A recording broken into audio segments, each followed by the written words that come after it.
Hey there, it says I'm live. Okay. Haven't got anybody on at the moment. So, oh, two people. Hi, good morning. It's Tuesday. Sun's coming out here in New Zealand. All right, so I'll get started. If you have any comments or questions, pop them in the chat and I'll have a look at those every now and then, now that I know where it is. And first up this morning, I want to say thank you to those who have bought me a steak in my Buy Me a Coffee link thing. That is very much appreciated and kind of unexpected, but thank you. Yesterday, I postponed because I was on the toilet. So I'll talk a little bit later about that. I was kind of testing something, not a great day to test it probably, but that was the issue there. And so I kind of made a last minute decision to postpone, and it turned out I didn't really need to, but that's just, today I've got a quiet day in the clinic, and so I had time this morning to jump on and do my live. And I actually really enjoyed doing my live last week. I get really nervous, and so that's why kind of I'm a bit fumbly to start with, especially until I get into the swing. But that's just the way I am, and it's getting easier. It's getting easier. So if you want to pop a comment in and let me know who's on or where you're from, that would be awesome. And I can check those out. So we've got a few people watching now. I don't have any new jewelry to share this week because I haven't managed to get to finishing anything off, but maybe next week. This week there's just been lots happening, and there's lots happening in the world as well, and I mean, everybody knows about the whole Charlie Kirk thing, and then the Ukrainian girl that was murdered on the train in America. And here in New Zealand, we've had this ongoing saga with this man, Tom Phillips, who had been on the run from the police for like 3 years or 4 years with his kids, and he ended up being shot by the police the other day. And it's like all this stuff kind of creates division, and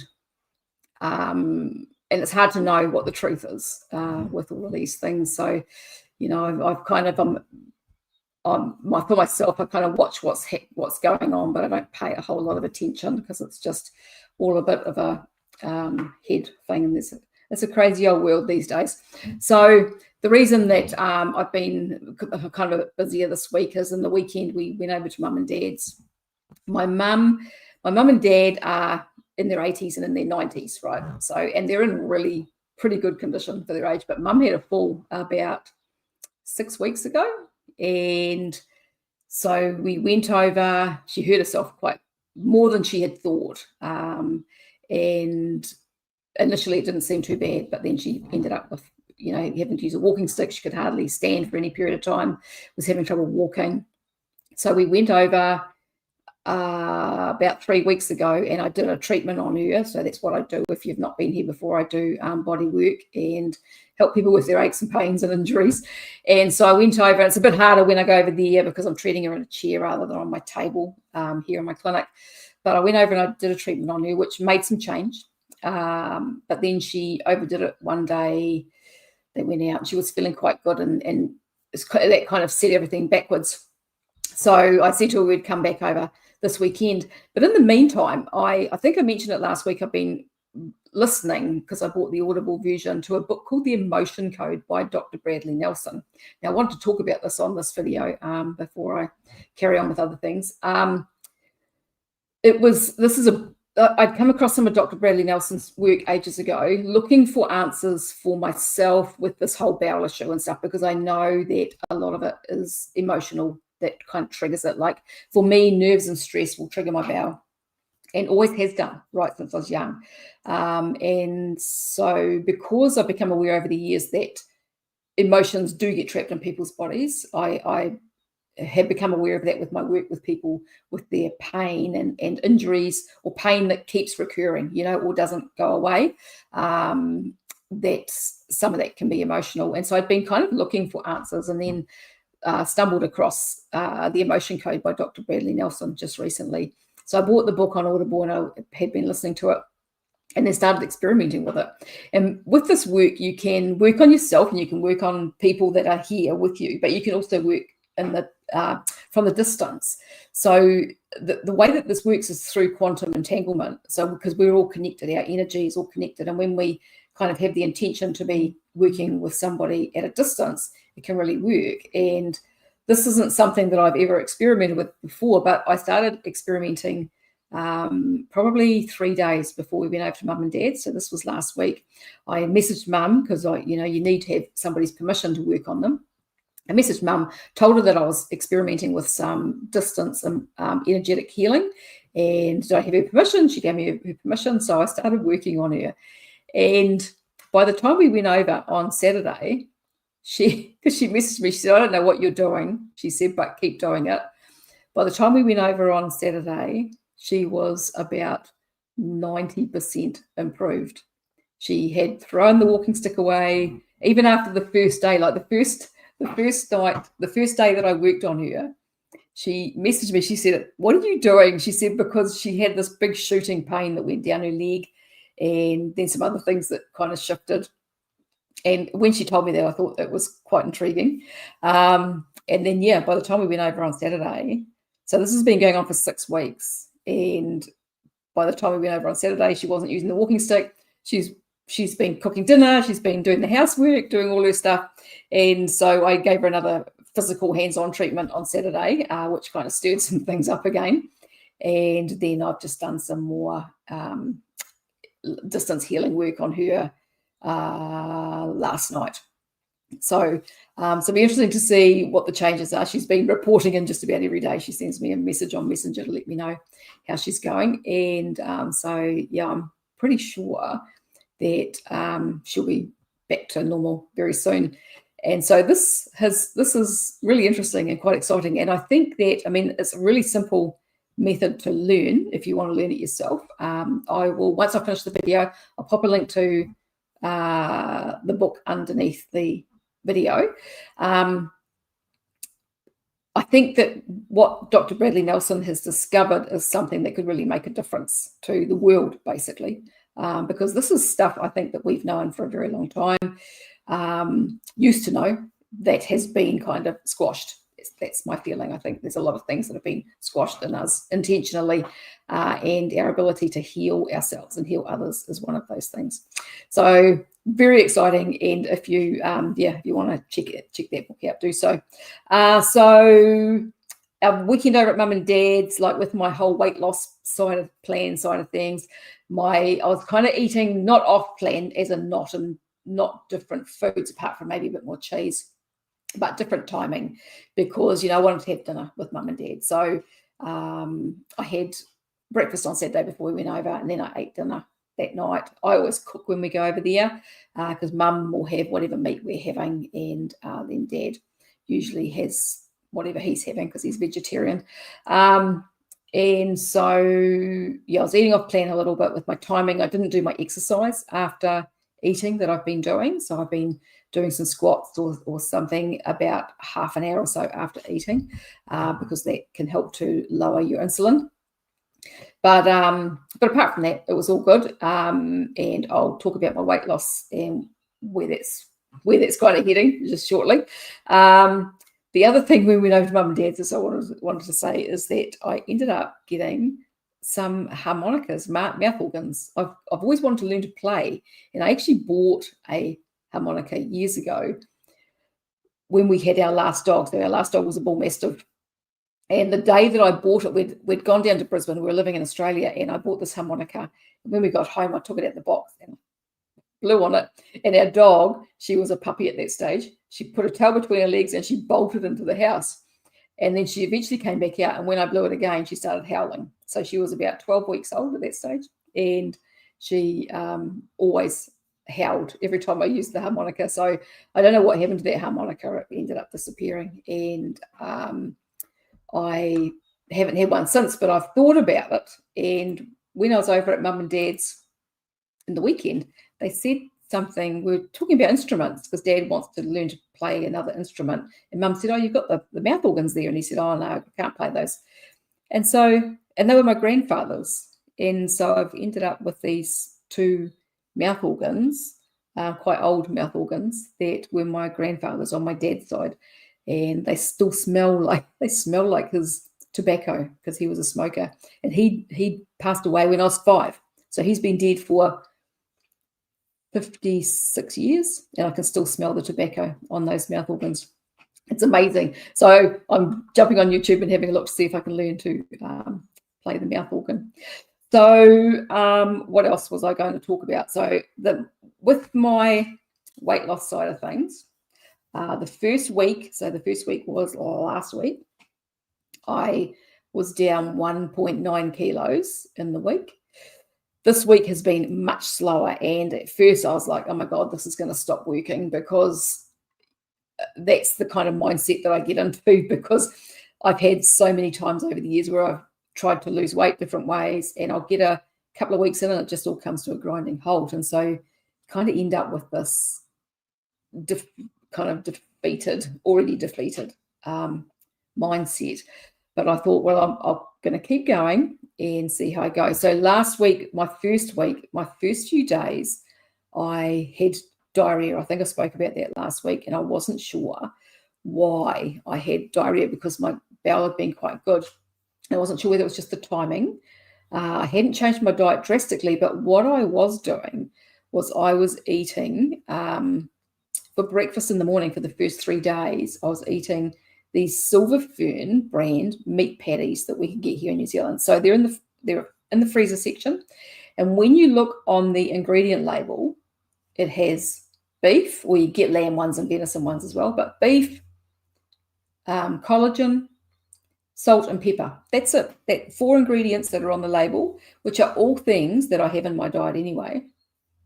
And I thought, why would they upset my bowel? I have thought that in the past. I've kind of had a funny feeling. And so those first 3 days, my bowel was really bad. It started to get bad the first day, and then the second day and the third day just got worse and worse. And so that's actually what I did yesterday, was I had the meat patties again, because we were home from Mum and Dad's, and it was my day without clients. I thought, right, I'm going to try having these meat patties for breakfast again. And sure enough, I was in the toilet 3 times. I had just got out the third time when it was pretty much 9:30, time for me to start my live. And so I made the decision not to do it. But I could have, it turns out, because I didn't have to go again. But I was like, okay, so those meat patties, definitely, there's something in them that causes a problem. So I've actually emailed the company to ask whether there's any additives that are not on the label that are in, maybe flow agents in with the salt, maybe something that's in with the collagen, because that's what I'm suspecting. I mean, collagen itself, I think collagen powders can upset some people's gut. I have taken collagen powders in the past, but because I always had issues with my bowel, I don't know whether that caused any problems or not. So I'm kind of suspecting that but at least I know now, and I'm not going to eat them anymore. But that's really frustrating, because it's the problem with packaged foods. When you have something that's been created in a factory, even when you look at what's on the label, you don't really know what's in there, because there are regulations around the labeling that allow some things, if it's in small enough amounts, to be in those products. So it'll be interesting to see if I get a reply back from them. I haven't had a reply yet, but it'll be interesting to see whether they come back to me and let me know whether there's something else in that product. So at the moment, also, I've been doing a parasite cleanse. Hubby and I have been doing a parasite cleanse. So we're taking some herbs for that. So, I was kind of at the beginning of last week, I was like, is it the parasite cleanse that's doing it? Not really sure. I'm also taking a few supplements. I've been taking NMN, which I've been taking for ages. So I know that's not an issue. The NMN that I take is, I've showed it before, this brand here particular.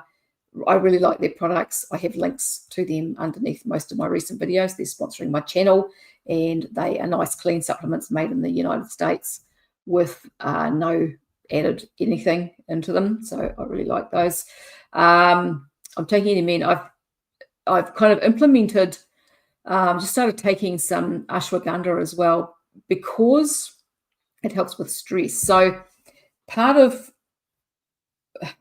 my thoughts are with this whole weight loss insulin thing. I mean, because my weight loss has been slower this week, so I'm down as of today, 2.35 kilos. So I'm down 450 grams, which is about a pound in the last week. And so I've had some days where I haven't lost, some days where it's gone up. I find it interesting when I fast that both weeks, the day that I've done, a 24 or 30 hour fast, I've gained the next day. And something that I notice with the way that I'm eating, because I'm eating earlier, is in the evening, I actually still get hungry even though I've had 2 meals, and I'm cold. I feel the cold. So I don't know whether my changing up my eating maybe affects my thyroid function in some way.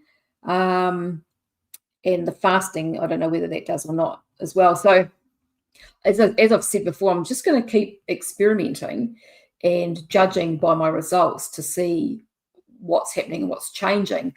With me, I mean, somebody said to me on a comment on my video last week, I think it was, stress can play a huge part. That's my phone. Stress can play a huge part in insulin levels and blood glucose levels, and which I'm massively aware of. And I know that that's probably been a huge part of the reason why my weight loss has been so slow and why my blood glucose and insulin have still been out, because the whole diarrhea thing, because it was so bad and it's gone on for so long and still rears its head, that affects my stress levels quite badly. And so my thoughts are at the moment, I thought I'll see how I go this week with my weight and my eating and my bowel, because when I'm working with clients or if I've got stuff that I need to go and do, if I'm eating in the morning and at lunchtime, it's more likely to be a problem, and it plays on my mind a little bit if my gut is a little bit unsettled. And so that causes me stress. So that's one of the reasons I started taking the ashwagandha, because it can help with that. It also helps with thyroid, helping to balance the thyroid hormone, the thyroid gland. So I'm just taking a half dose of that, and I thought I'll see how I go with that.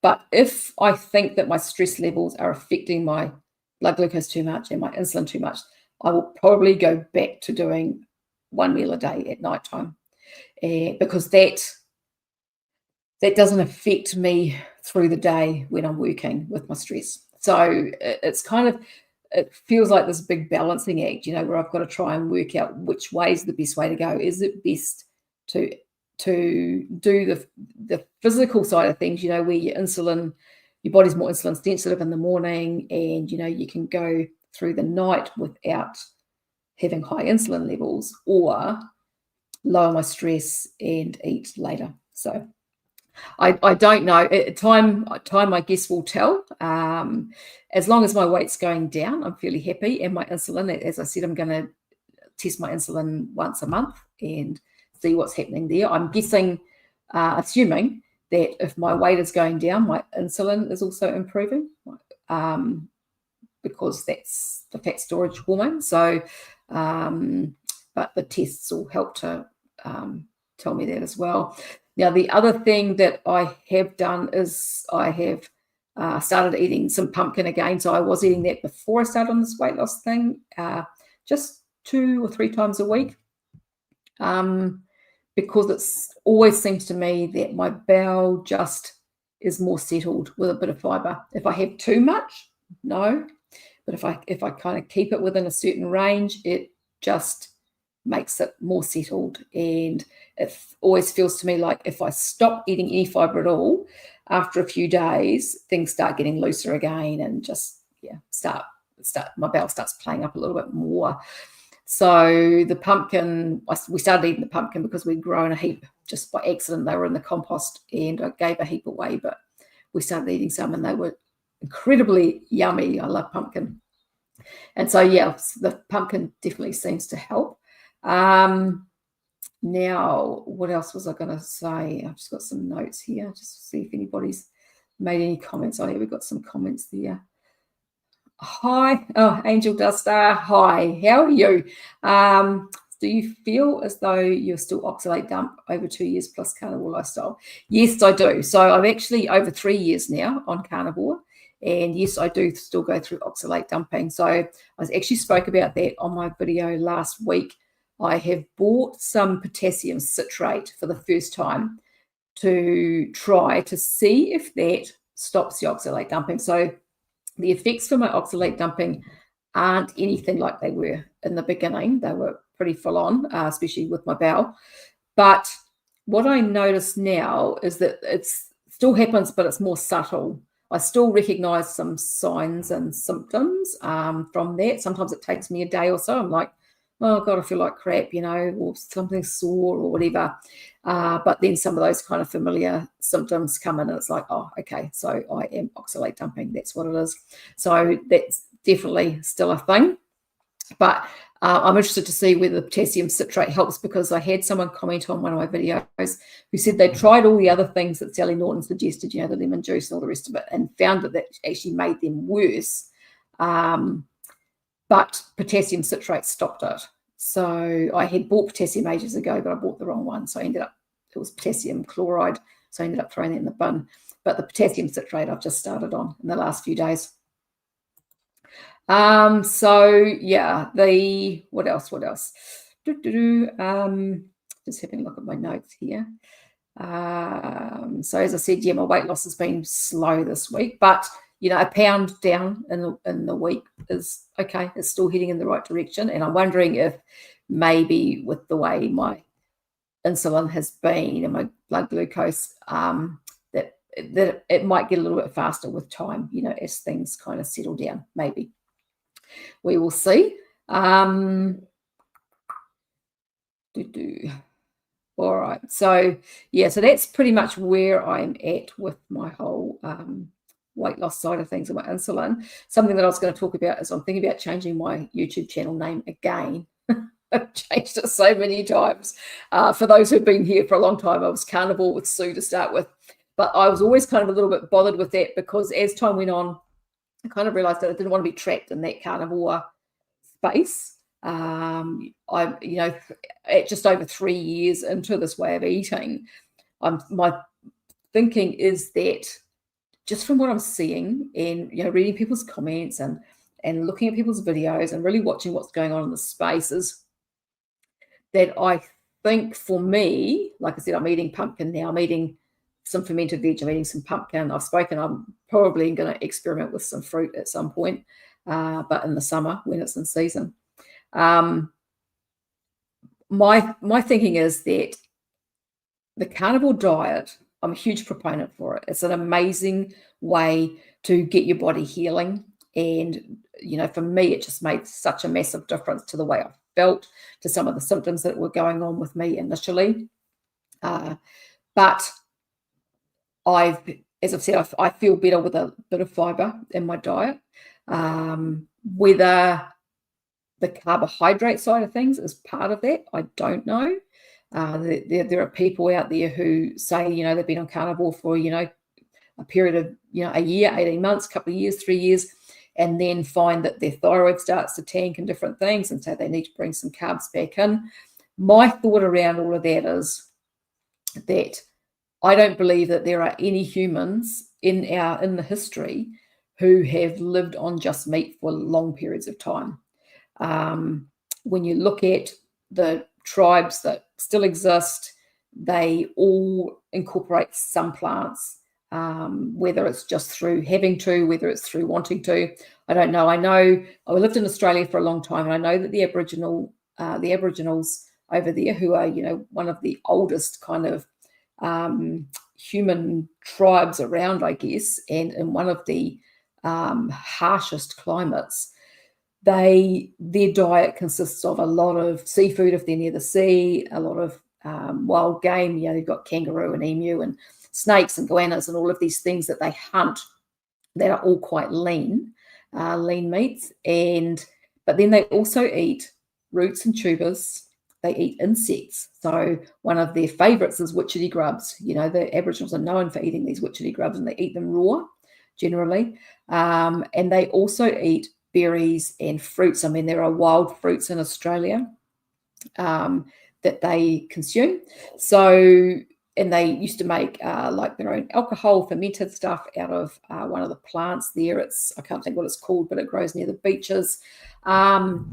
So most traditional people have those sorts of things going on in their diets. And I don't know whether I mentioned it last week. I think I did.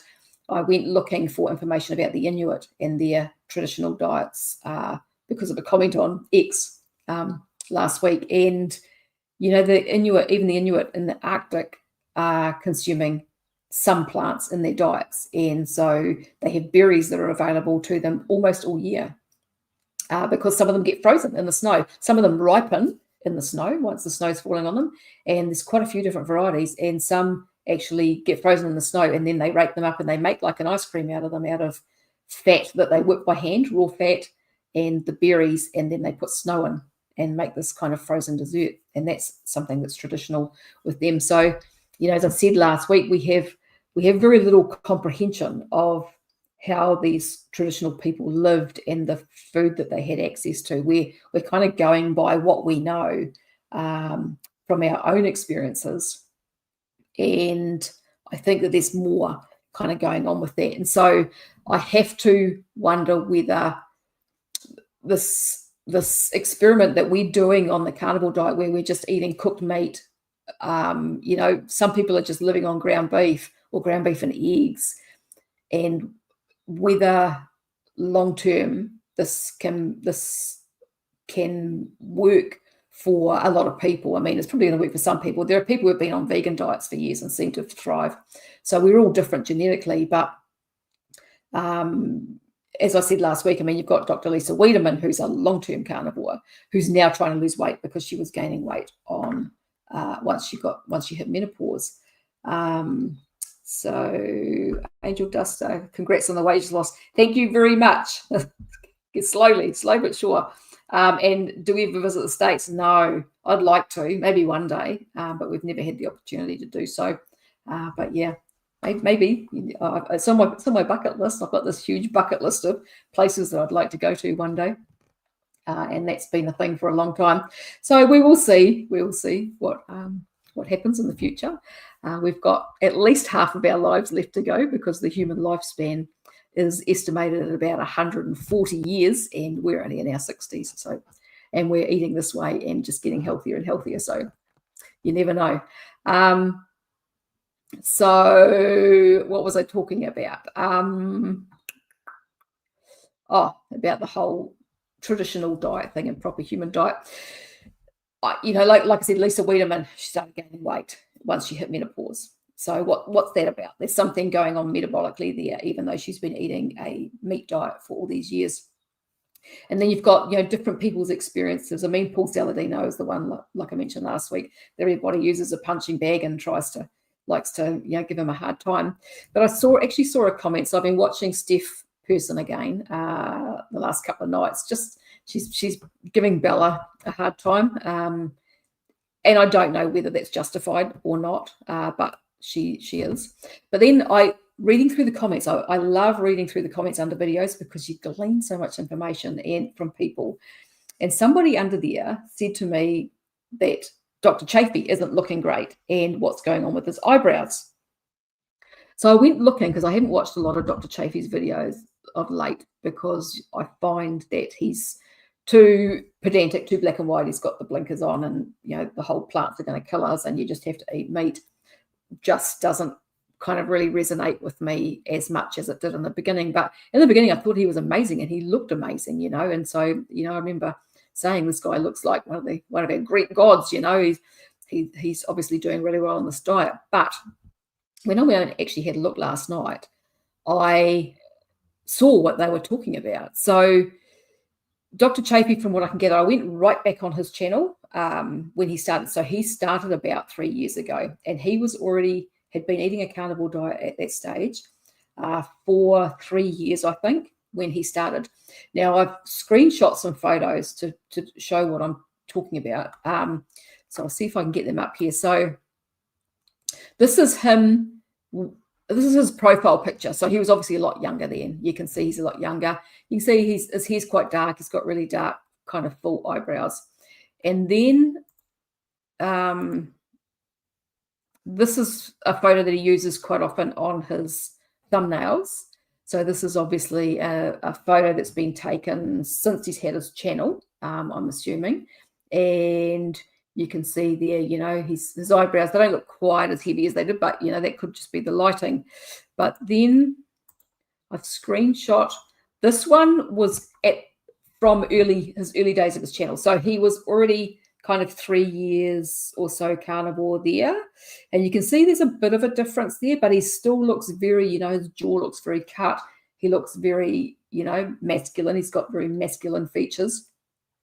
And his eyebrows are still there. Like, you can still see the end of his eyebrows. But then there's recent videos, when I went and had a look, I was like, whoa, okay, is there something going on? So in this is a video that was just done just very recently. And it looks to me, I mean, at first look, it looked like his eyebrows have been plucked, you know. And his face, he doesn't have those features. I'm wondering whether there's something going on with his thyroid, because losing the outside of your eyebrows is a hypothyroid symptom. And, you know, you've got people like Paul Saladino talking about thyroid tanking after a period of time on carnivore. And Paul's not the only one. There's a lot of people talking about this.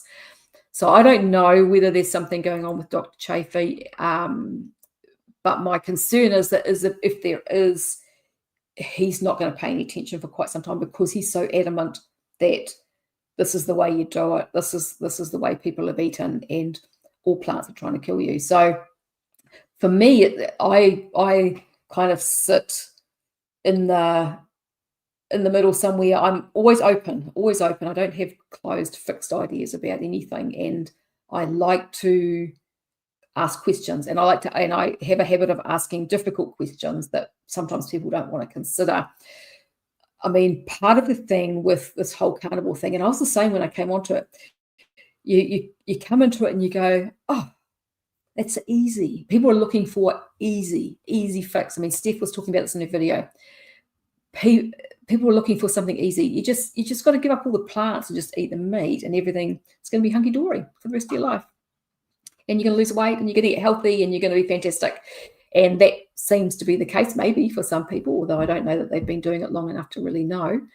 But I'm really questioning whether that is the case for most people. And as I've said before, it's going to be interesting going forward long term to see how this all plays out, especially on the YouTube community with the carnivore influencers and that, because I think there's some, I mean, what Steph is saying is that some of the carnivore influencers, she's picking on Bella, are saying that they're lying about what they're eating.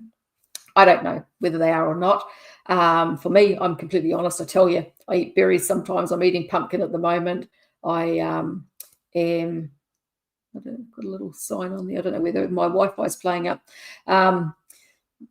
You know, so I'm completely honest with what I eat. Fermented veggies has been a fairly reasonable constant, not the whole time, but, you know, I've done periods without them.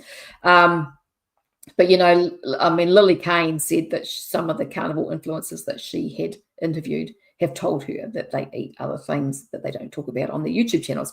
So, you know, you kind of, you wonder what's all going on. And it's not a very popular opinion. And it's not, I find that it's not popular when I ask these questions. If I put things on X or on here, you know, people don't really want to consider it. And I get it because, you know, most of us are looking for an easy way, and it seems simple. Like, you can just, this is the most simple diet, and it's fantastic for healing, as I said, but long term, is it going to remain that way? That's my question. That is what I'm questioning. So for me, I'm just experimenting. I'm experimenting on myself, and I'm telling you what I'm doing and what my results are. And hopefully, eventually, I manage to get all this weight off and get my everything sorted and be a box of birds. And what my diet will look like at that point, I don't know. We will see. And so this has been a really long way round to say that I'm thinking about changing the name of my diet,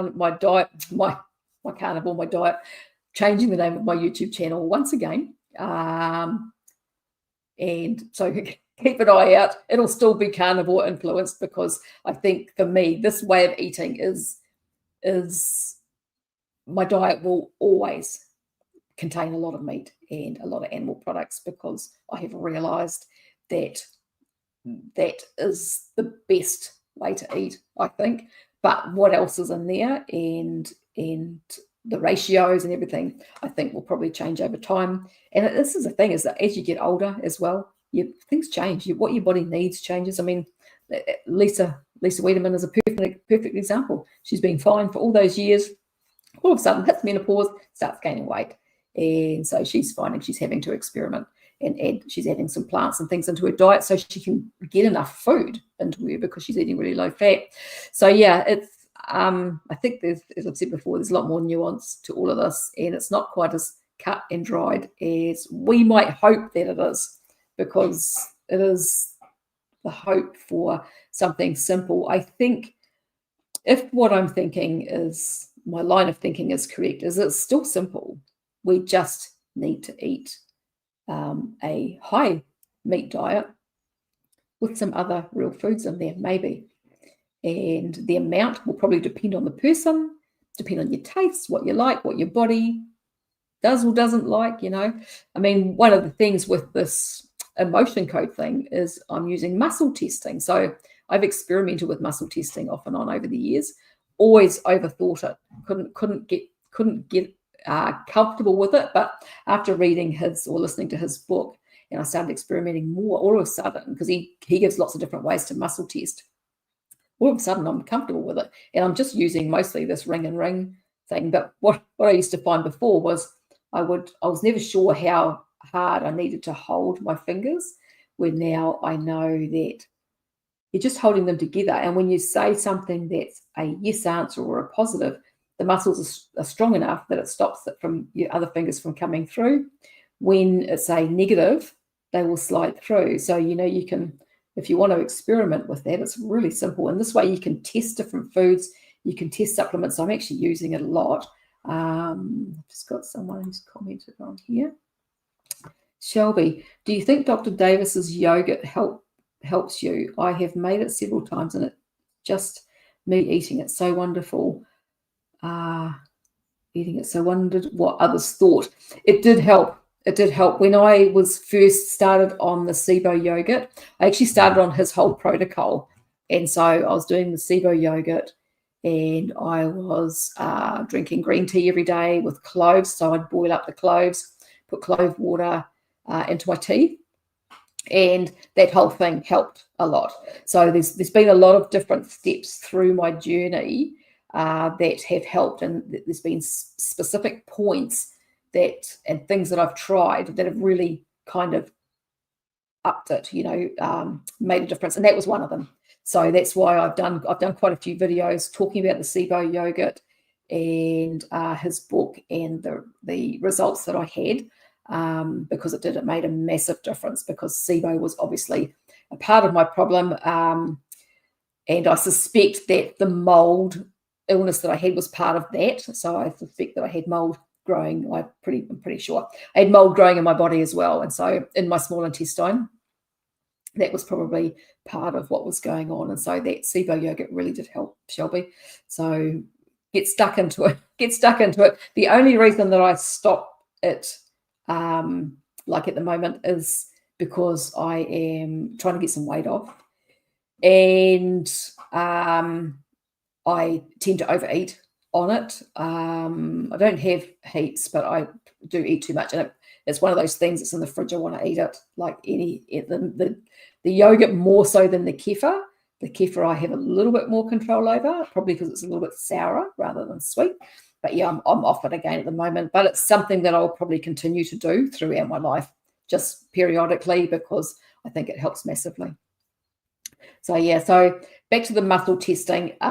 If you are wanting to use muscle testing to test whether foods are affecting you, whether you should take a supplement of any sort, this is just the most simple way. And all you do is you're just holding it together. You're not pushing it. You're just holding it together. And if you say your name, so like my name is Susan, it stays tight. My name is Fred. It passes through. And that's the way it works. And so if you experiment and just play with that, you'll eventually get a feel for it. Another way that I've found that I'm really comfortable with using is to keep my elbow bent and just using one finger on my hand, push down. And so if I keep my fingers reasonably straight, I find it doesn't work as well if I do that. But if I keep them straight and I go, my name is Susan, my name is Fred, and get the feeling for that, and then ask questions that way. I find that one really good if I'm sitting on the couch, because I kind of tuck my arm in there and it works really well. But a lot of the time I'm just now using this for a yes and a no. And so I'm testing supplements. So like with my NMN, I've been taking that every day. This morning I tested and it said I need it every second day. So I'm going to try cutting out every second day and see how that goes going forward. I'd also been taking black seed oil, tested today. I don't need it. It says to have a break for 10 days is what the muscle testing told me. So I'll try that. I think that it's a really valid way of testing what will work for your body and what won't. But it's just working out how to get that right, how to get the right feeling so that you know what you're actually looking for, because that was what used to mess with me before. I was like, am I pushing too hard? Am I influencing that? I don't know. But yeah, after experimenting a bit more, I've got pretty comfortable with that. So I think that's just about all that I was going to talk about today. Has anybody got any questions or any comments before I sign off? I haven't had breakfast this morning because I thought I'll leave it until after I've done this and then I'll go and eat. So if anyone's got any comments or questions, pop those in the chat box now. Otherwise, I'm probably going to sign off and go and make myself some brekkie. Doesn't look like anybody's got any comments or questions. All right, so I'm going to sign off for now, and I will be back next Monday morning is the plan. All going well. And yeah, that's it. I'll talk to you again another day. Bye for now. If you've got any comments or questions, pop them under the video, and I always try and get to those eventually as well. All right, so that's it. Okay, bye.